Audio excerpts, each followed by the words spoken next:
Going way back and talking about the first recording ever made, the first audio recording. You know what it was? You know who made it? If you're thinking Thomas Edison, you're wrong. Not to discredit Thomas Edison because he did something amazing, but the first actual audio recording, the first recorded audio out of the air was Edouard-Leon Scott de Martinville.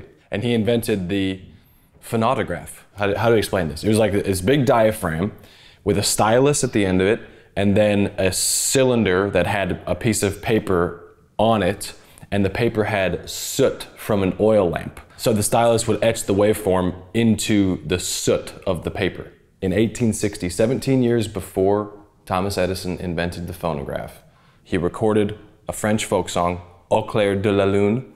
Let's give it a listen.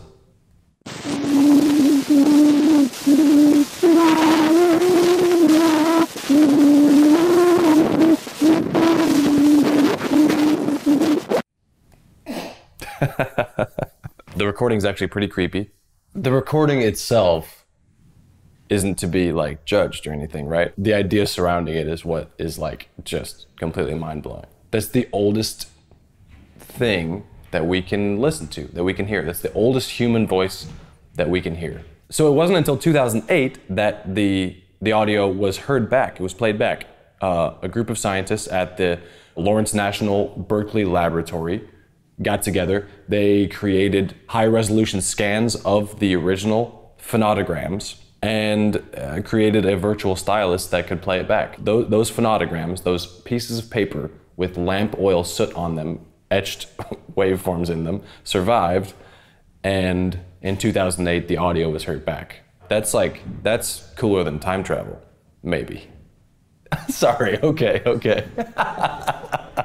You just looked at me like, okay, hold up. You know, today we make records, we put them online. You just never know when that's gonna be heard, and that should never stop you from making what you make. So make your music and put it out there, and if it's not heard for 200 years, then that's what's gonna make the story. Fair enough, and that's the reason that you did it in the first place. Did you hear my rendition of Au clair de la lune on phonotogram? Did you? No, what's phonotogram? My band only makes phonotograms.